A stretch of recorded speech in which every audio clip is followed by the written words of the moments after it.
बात समझ रहे हैं आप? ब्रह्मचारी जी महाराज के आश्रम में ब्रह्मचारी जी महाराज के बच्चे शोर कर रहे हैं और नाम क्या है? ब्रह्मचारी जी महाराज। ये पाखंड है। हमारे पूज्य गुरुदेव कहते हैं संत का जीवन एकदम खुला हुआ पोस्ट कार्ड की तरह होना चाहिए, जिसे हर कोई व्यक्ति जानता हो कि ये क्या है और क्या था। पोस्ट कार्ड लिफाफे के अंदर नहीं होता। पोस्ट कार्ड पहले चिट्ठी चलती थी, पोस्ट कार्ड अठन्नी की आती थी, आप लोगों के जमाने में चलती थी। हमारे में तो चलना बंद ही हो गई।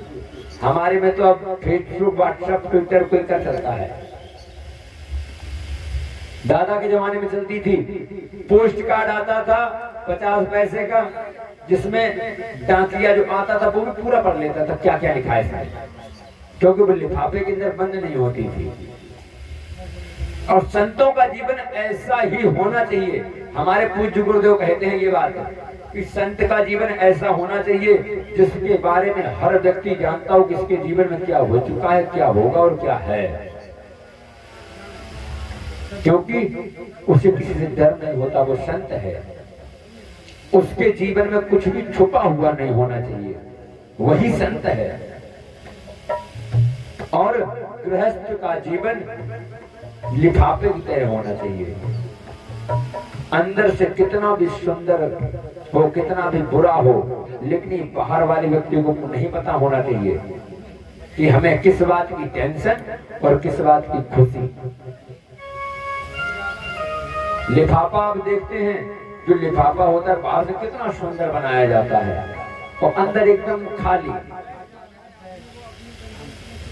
कहा गृहस्थ का जीवन एकदम लिफाफे की तरह होना चाहिए। अंदर से कुछ भी हो लेकिन बाहर से उसे सदैव खुश रहना चाहिए। अखंड प्रफुल्लित दुख भवति। कहा कि जो दुख में भी सदैव खुश रहता है वही तो गृहस्थी है। उसके ऊपर 1000 मुसीबतें होती हैं, 1000 टेंशन होती हैं कि आज बच्चे की फीस जमा करनी है, खेत में पानी लगाना है, फसल के लिए भी खाद के लिए पैसे नहीं है तो वो भी एकत्रित करने हैं, और काम हो गया तो वो भी करना है। 1000 टेंशन होती है, फिर भी वो अपने परिवार के साथ खुश रहता है क्योंकि वो गृहस्थी है।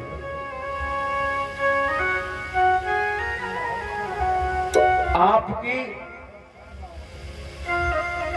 अगर आप दुखी भी हैं तो आप किसी बाहर वाले से कहेंगे तो कोई मदद नहीं करता है, वो सिर्फ हंसी करेगा कि देखो कल 250 ग्राम आटा हमारे घर से मंगाया था, इसने आटा नहीं था इसके घर पे।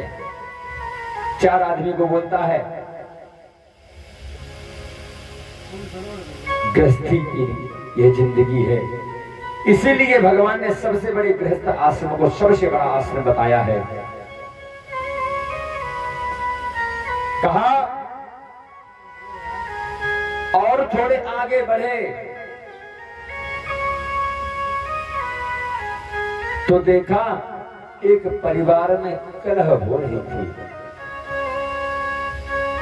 एक परिवार में कलह हो रही थी। किस बात पर? एक रिश्तेदार, एक लड़की का बाप और एक लड़के का बाप अपने बेटे की शादी तय करने आया। तो वो नारद जी ने देखा तो नारद जी कहने लगे कन्या विक्रयो लोभा दंपति नाम च कलकनम, कि जो इस कलयुग में कन्या और वर का विक्रय होता है, क्रय और विक्रय होता है, यही दंपति के जीवन में कलह का कारण बनता है। दंपति नाम च कलकनम, यही दाम्पत्य जीवन में, गृहस्थ जीवन में, नई नई शादी के जोड़ों में कलह यानी कि लड़ाई झगड़े का कारण बन जाता है। महाराज इस कलयुग में हर कोई अपने बेटे को बेचने के लिए तैयार है। आप ही जिसके घर में बेटी है वो जानते हैं कि बेटी की शादी करना कितनी मुश्किल हो गई है। और ये दहेज के भूखे भेड़िए कहते महाराज हमने अपने लड़के को पढ़ा लिखा के इंजीनियर किया है, बहुत खर्च किया है, कम से कम 10 लाख रुपए तो नगद हो और एक 4 व्हीलर गाड़ी।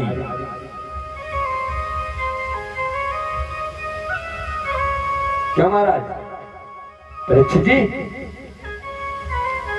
सही कह रहे कि नहीं? परीक्षित जी महाराज बोले नहीं, कह रहे कि अरे ऐसे कैसे बोल दूं, हमने भी तो अपना लड़का फौज में लगाया, हमें भी 4 व्हीलर चाहिए, है ना? देख लो परीक्षित जी महाराज ने अभी भी नहीं कहा, इनको 4 व्हीलर जरूर चाहिए। महाराज 4 व्हीलर रोटी बना के नहीं देगी, और ना ही जो लड़की आपके घर आएगी वो अगर 10 लाख रुपए ले जाएगी वो रोटी दे जाएंगे। रोटी सिर्फ लड़की बना के देगी, उस 10 लाख से आपकी जिंदगी नहीं कट जाएगी। इस बात से गांठ बांध लेना। यदि आप किसी गरीब घर की बेटी का अपने घर में वर्ण करके लाते हैं तो आपके परिवार को वो लेके चलेगी, और जब 10 लाख रुपए लेकर आएगी ना तो परीक्षित महारानी झाड़ू मारेंगी और खाना बापू चाय हाथ में देंगी, ले मैडम चाय। वो कहेगी ए चाय मैं नहीं दूंगी, चाय दोगी आप, क्योंकि मेरे बाप ने दिए 10 लाख,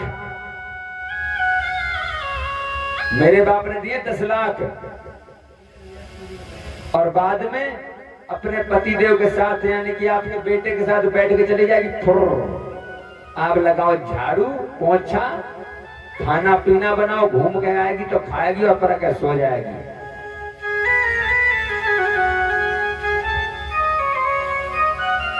इसलिए सभी से हाथ जोड़कर निवेदन है, दहेज की मांग ना करें।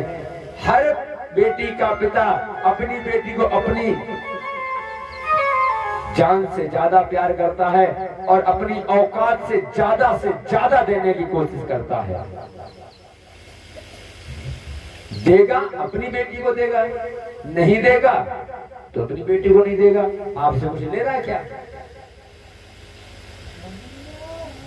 परीक्षित महाराज जी ध्यान लेना, जब लड़के के ब्याह वाले आए कहियो जे लड़का जे हम जे घर मड़ैया दोगे अपनी लली को दोगे, ना दोगे अपनी लली को ना दोगे, तुम जानो का देने का ना देने।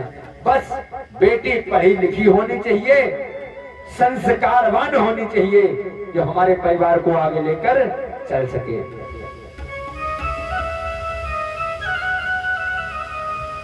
पैसा जीवन नहीं काटता महाराज,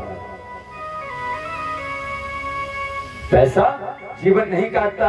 कि महाराज मैंने देखा कलयुग में क्या हो रहा है, और कहा कन्या विक्रोवा दंपति नाम से कलकनम। और कई शादी के बाद बेटे माता पिता को तो पूछते ही नहीं कि हमें ऐसा करना है कि नहीं,